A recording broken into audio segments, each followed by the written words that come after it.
Thanks very much indeed. And yes, so I'm going to be talking about, I'm going to tell a secret about how we all become unhealthy, going right back to basics. So I'm going to start with that and why we get long-term conditions and all the new research that's coming in to understand what it is that's causing all this inequalities and what causes long-term conditions, why they're on the rise. So that's the first bit. And then it's going to go into data, which also kind of gets me excited, about going to places to find out what is really happening in a place that's causing all the problems. Let's go to the real root problem. So I'm a GP, still hanging on doing my clinical work. Also got academic post down at University of Exeter, which is mostly about nature and environment and how it impacts on health. And I'm CEO of Intelligent Health, and we have got a stand, a little prompt there, right in the far corner, tucked away. You probably won't even see it. But after this, if you are interested, please go and visit two colleagues there, because they'd be delighted to see you. So there's a, what does make someone resilient? What helps us to become resilient? And what impact does that have on our health? So it's very, very simple, okay? There are three things. Feeling safe. Every animal, and we are animals, need to feel safe. And that's fundamental. Our whole brain is designed to make sure we're safe. And if we're not safe, we go into a response of fight and flight, and we start to kind of deal with that problem. And as you'll see how important that is. We need to feel we belong. The social connections that we have, we know, greater than the impact on smoking. So to be lonely is worse for your health than actually smoking 20 cigarettes a day. So we know that we are absolutely have to have that social interaction. And then we've heard a lot today about valued, about being listened to, being respected. Jono was mentioning that. It's come all the way through. And so if we get those three things right in a place, we're sorted. So that's the end of my talk, really. That's the short version. And obviously we should have those three things every time we're doing anything. Does the patient feel safe? Do they feel valued? And do they feel they belong? Or do they feel they're an outsider, they're a nuisance, and they don't know about this junior doctor who's shivering when he's about to give you some kind of lung puncture or something like that. But there are three domains in our life. Let's make it a bit more complicated. The people around us, how they impact us. The place around us, how that impacts us. And us, our purpose in life. You know, what is our purpose? And then we can make it more complicated by putting those three together. And now you start to get a resilience matrix. Now that doesn't tell us about whether someone's resilient. It shows you you've got the structure around. And looking at people and safe, that's about trust. Trust is so important. But if you've got trust in people around you, you'll feel safe. If you've got people who are kind and compassionate, you will feel safe. Looking at the listen, valued. So do you feel valued? Well, if someone listens to you, you start to feel valued. Friends, they value, even if you're a bit of an idiot sometimes, they'll still come back and your family will. And you can go through all of these different areas. That the place at the top is about feeling safe in a place, psychological safety, but also place that you actually live in. And in the middle is the kind of discovery and self-awareness, where if you get everything right, you can start to thrive and flourish as a person. And what we fail to do often is looking at all of those, and we kind of feel we go way too far. And look what happens when that's really strong. Well, if it's really strong, then all the stresses in life, all the horrible problems that hit us all the time, we get an acute stress response, okay, palpitations, Sadia having to look after us all just now, suddenly be given that task, her heart rate went up, but she's stronger for it. She's a better person for it. She's now in hyperstasis, and means that actually you learn. That's how you build resilience. So if you're a child and you feel loved and you feel secure and you feel in a really good environment, but you get stressors and you recover because you've got all that structure around you, you become a very resilient and thriving child. But if you've got none of that resilience, and that means that when we cope better than we have all the stresses. So we can put the stresses on. Eventually, if you put too many stresses on someone, even their coping mechanism. But someone is really well, and everything's an opportunity. And you get those people, they're sickening. Everything's great. Come on, let's do this. And you think, oh, God, no, we just don't want to, because there's so many things could go wrong, and they don't look at that.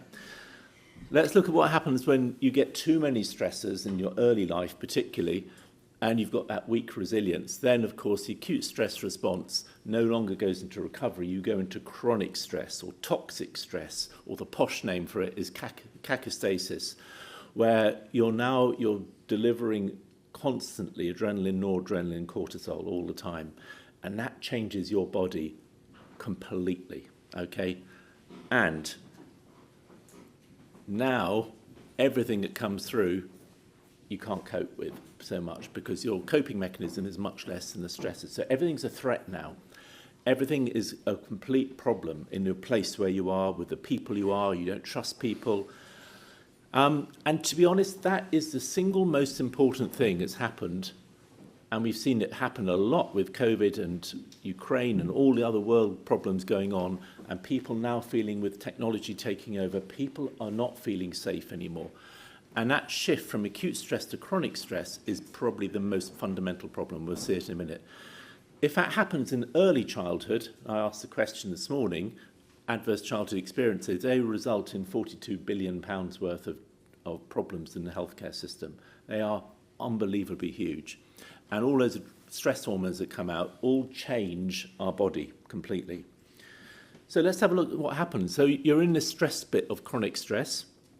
You've now got your emotions start to change. So you notice how trust and empathy, well, you stop trusting people. You start to fear people. You start to put your head down. You don't trust relationships so much. Anxiety, they're all protective. They're all perfect. Your body's working brilliantly because all of those things are to keep you safe. Fear and anxiety stop you doing some silly thing again, pushes you away from them. Anger and aggression is all about fight because you don't want to be knocked down again.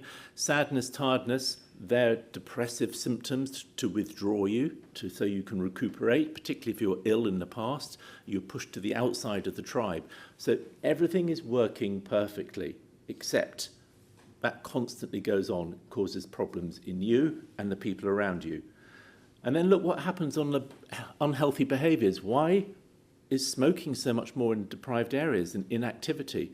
Why have you got problems of sleep in deprived areas? Well, because the body working perfectly. The body's doing exactly what it's meant to do to protect you. Poor sleep, the theory is now that you were pushed, if you had depressive symptoms, you were pushed to the outside of the compound where, as hunter-gatherers we were, because you were ill. Therefore, you had to be hyper-vigilant that something wasn't going to eat you or bonk you on the head if a person was coming along. So your sleep pattern changes because you're now more hypervigilant. If we look at inactivity, why waste calories? Okay, what's the main reason that you become ill or you die as an animal? You starve to death. So all our processing is that we must conserve calories. And under stress, we go even to hyperdrive to conserve calories. So what's the point of going and doing any exercise? So your body stops you from doing exercise. It actually tells you don't do any exercise. It makes you very tired on that. You then got poor diet. You want to get as many calories in. So you start to eat as much as you possibly can of high calorie diets of sugar and fat, palatable as well, because it makes you feel better. And it then conserves it in your tummy, because you just want to get rid of it. And then addictions are two reasons why you go into addictions when you're under stress. First of all, it's a way of coping, and it feels good, and therefore you've got a miserable life. Therefore, smoking and drugs and other things make you feel much better. But the other thing is part of your brain switches off. Your inhibitions diminish because under stress, you want to fight and flight. You don't want to do, if a lion's about to jump at you, you don't want to get a spreadsheet out to work out which way you're going to go. You just jump. So all your inhibitions in your frontal cortex drop down. Therefore, it's harder to give up smoking under stress. So the body's working perfectly well, okay? Nothing is wrong with those bodies of people who have got those emotions and those physical behaviours, because the body is doing everything it possibly can to make you safe. Unfortunately, we don't have problems that we had 10,000 years ago when we were hunter-gatherers. We have problems now, so we've got plenty of food. We've got all of those things. We live in a society where we have to do things. And then that goes down, add a bit of air pollution in, obesity, because of all those things have made you're obese because you want to conserve as much energy as you can. The gut biome is changed because of toxins and things. And then we come down to this real nerdy bit, the chronic inflammation, where the immune system is now joined in to protect you. So, but that immune system is so hyper that it starts to attack every other part of the body. And that causes, with your mitochondrial, very nerdy bits. But if we look at these two books here, come out, one is from Harvard University, a professor of psychiatry, and one from Addenbrooke's, all psychiatric diseases, all depression, all anxiety is all caused by chronic inflammation. And if we look at another paper from Nature, all long-term conditions are caused by chronic inflammation. All of them, every single one of them. So we have one cause. They all kind of verge off into different parts of the body, etc., but they all come from one cascade coming down. So no wonder inactivity and poor sleep and everything relate to chronic inflammation, which relate to diabetes and dementia. So actually, it's all quite simple, and it's all because the body is doing what it should be, but you start right at the top. If you haven't got that resilience, you're going to be in fearful. Right, so there we are. That's the story. So Frank, it all makes sense. He's 58. He's got diabetes, hypertension. He's been depressed most of his life. He smokes, which he can't give up. But going back to his life, and he was fostered. He was abused. He had a terrible life. He never felt valued. He never felt loved. He never felt safe. So his body, his brain, has shifted into a hypervigilant state, and he's never really been able to get out of it. So he's got all of those features that we've just seen going down. And it can develop in adulthood, or it can develop in children. So when we're looking at prevention and we start looking at physical activity, which has been my specialist subject for 25 years, the more I do it, the more I realise until we get someone feeling really safe and valued and trusted and in a good place, they will never become more active. They'll do it for a bit and then go back. They'll never stop smoking. They'll do it for a bit and go back because their bodies and brain is going to a point of trying to survive and be safe. And we've got to shift them to make them feel safe, make them feel valued. How much do we do that in the NHS? How much do people feel safe and valued? And how much do they feel they really belong? About consultations, are we listening to them? Are we looking after them? I've given up having consultations as a GP. I have conversations now because a conversation is an equal status where we talk and I understand what's wrong, what's the problem. And that's why I think the NHS sometimes makes people feel less safe, less valued, and less that they belong. Therefore, we're taking health away, even if we think we're giving health. And it's a big shift we've got to try and do. So I'm going to talk about what I've been doing by setting up Intelligent Health, because I was a bit fed up and I wanted things to change, and I was trying to do physical activity and it was all going wrong because nobody ever got more active. Nobody lost any weight. Nobody did anything I wanted them to do. And I thought, why? What's happened? So let's have a game. So I created a game called Beat the Street.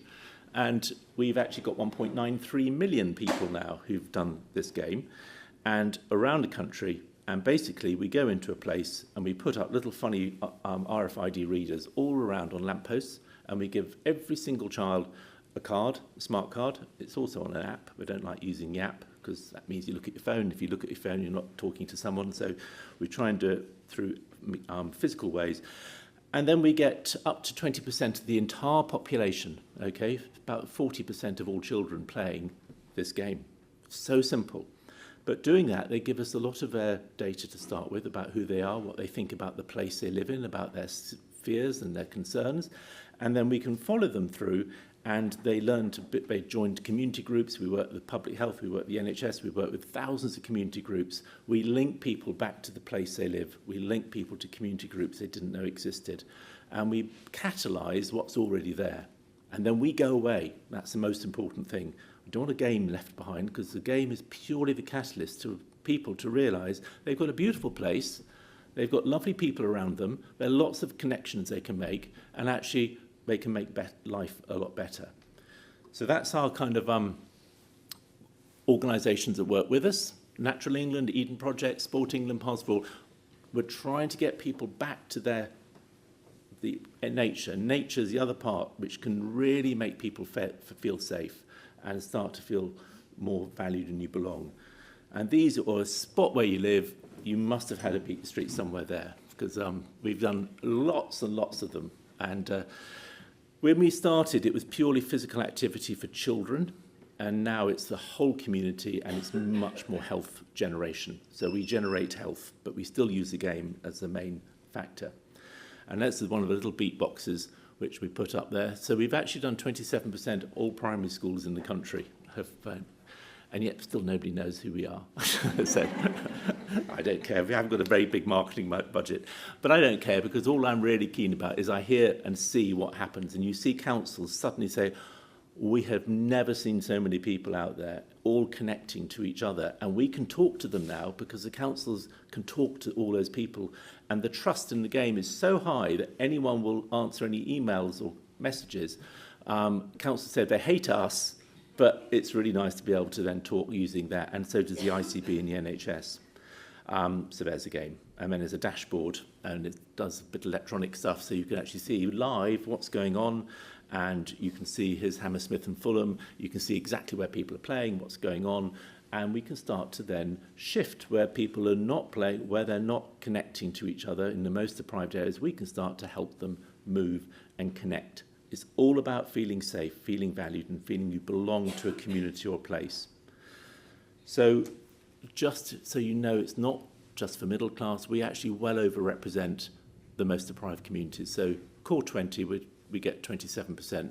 So this is just from 92,000 people we've just done in the last few months of finding out where they are. So we do also, the people becoming more active, 15% of people who are disabled have become more active. So minus 15% less inactive. Long-term conditions and most deprived, they all benefit way more than the average of becoming active. And we've got data showing that 2 years later, we hold it because they've got a complete change of lifestyle. But we also get children. So this is 7,000 match pairs showing that we've got minus 8% of inactivity, disability. So we really are reaching those groups who don't normally get reached at, and even their mental health improves. We then had a look at the IMD, the indexes of multiple deprivation, and just disentangled them to find out what were the things. We took one question from which we ask, I live in an area I feel safe, that's a child. And for the adult, it's a surrogate marker for safety.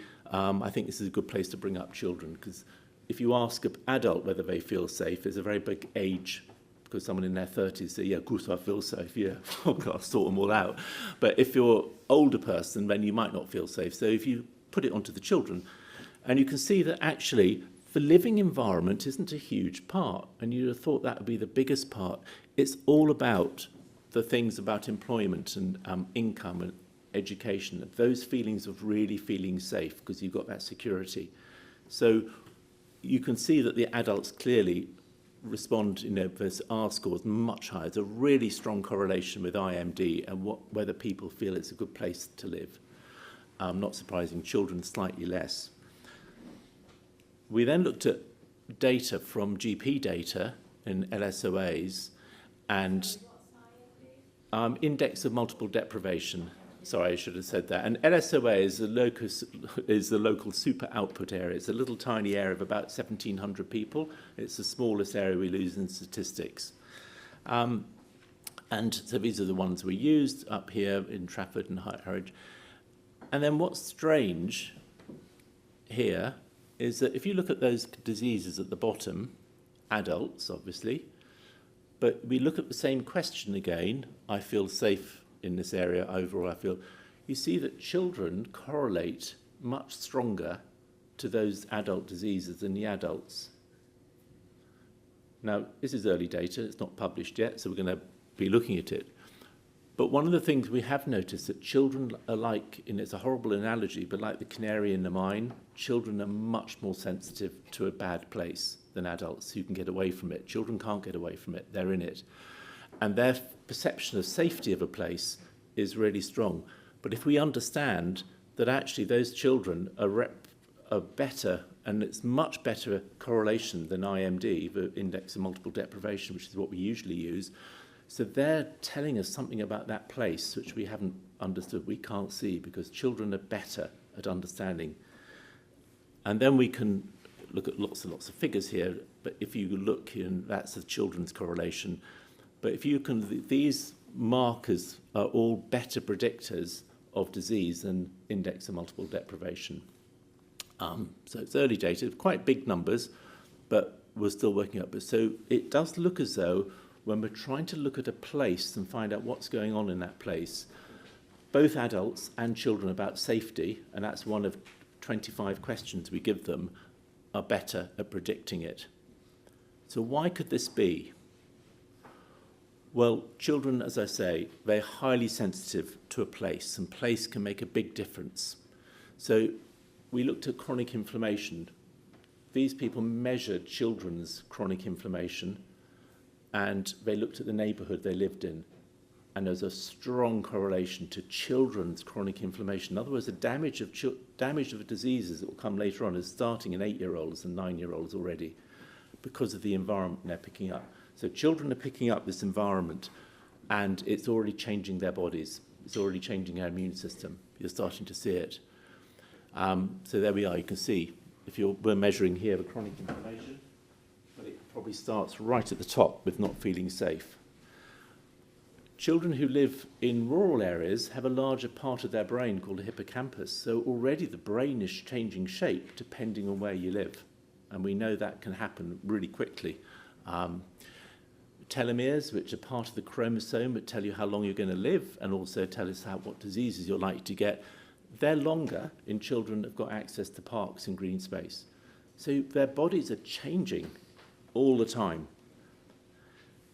So the other part then is, going back to Frank, is that, okay, yes, we've got the problems in here and now for him, but his problems started way back when he was a child. And then with the adverse childhood experiences, we know that they're strong predictors for suicide, for mental health, and for those other things. So children may be, but the correlation is stronger because we're understanding what's going to happen, because they're so important how a child is.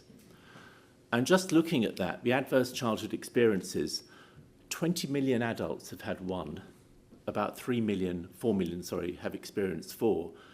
The total cost of those ACEs, and that's been done in a couple of studies in the BMJ and in the Lancet, £42.8 billion.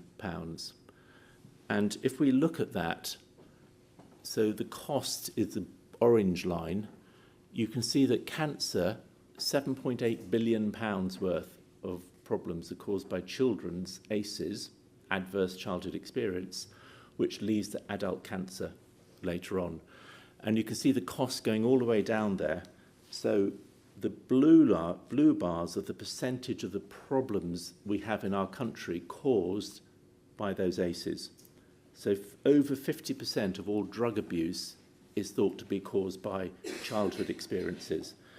Of violence, it's about 42%. Anxiety, depression, 30% of all anxiety, depression in this country is thought to be caused by the problems of childhood. So by trying to kind of put all your efforts onto adulthood to deal with all the problems we've got aren't going to really count, because you are carrying that burden all the way through, and that's what we need to try and sort out. We are not the best, but we're not the worst either, if we look at the prevalence of ACEs in European countries as well. So UK is about 23%, but look at some of the Mediterranean countries, so much lower, but the northern countries tend to be a bit higher as well. So I'm going to look about some of the data now in the last few minutes of just about what we've found here. So this is Trafford, and you see the deprivation there in the yellow. And then we look at the resilience. There are 7 questions we ask children to measure their total resilience. You can see that the low resilience is tucked away in that same corner where their deprivation was. But if you look at the well-being, there is a difference. And this is why it's so important to get so many different parts of an understanding. So some people in deprived areas can be really happy, and children in the more kind of pushy areas can actually be less happy. They have less interaction. So if we looked at this, we'd think, oh, that's all really bad down there and really good there, but we have to add these other aspects.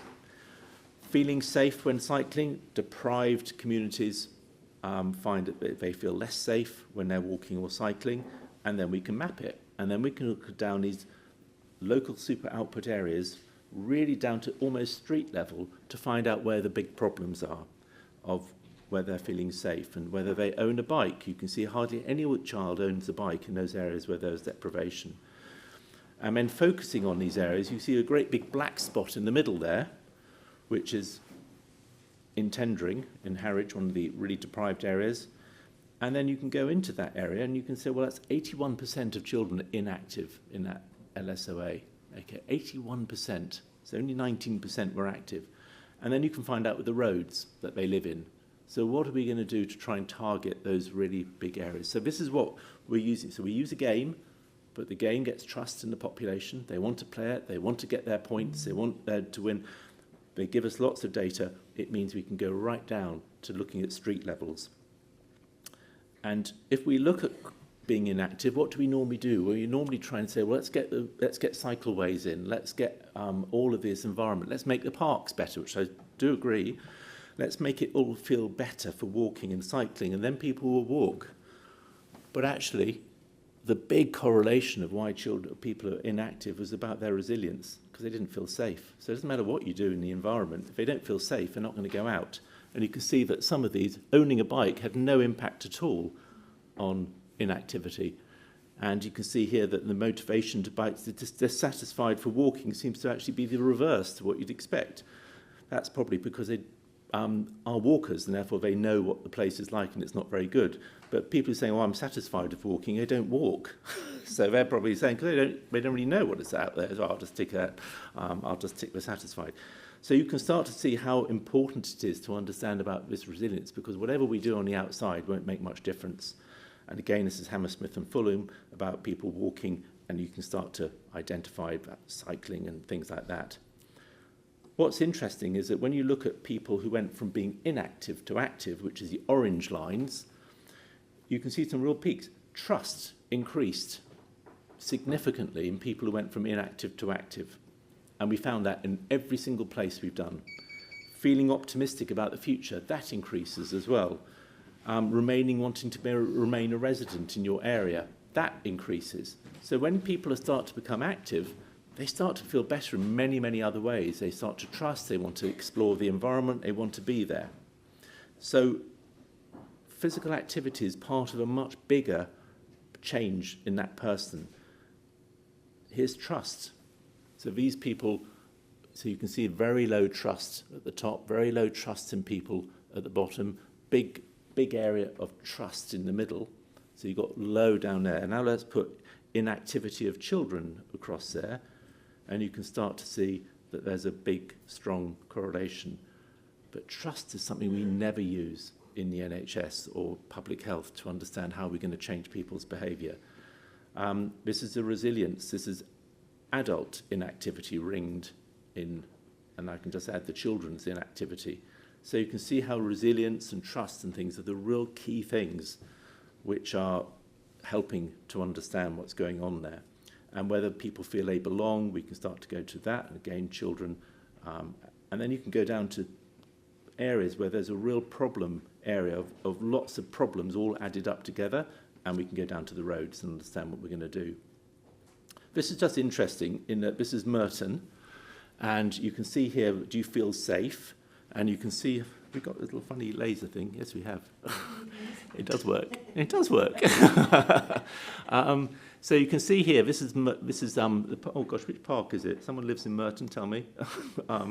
Anyone live in Merton? No. Okay, this is a lovely park here. You can see that people feel, whether they feel safe or not, quite a lot of people feeling safe there.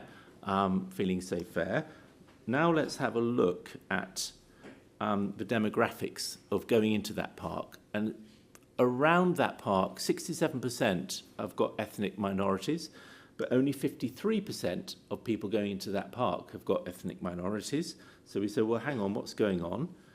And we then look at the black population there, and it's a very strong population there. And these are the people visiting the park. None of the people of black ethnicity were going into that park. They were all coming from here. They didn't feel safe. There's a big pot of safe.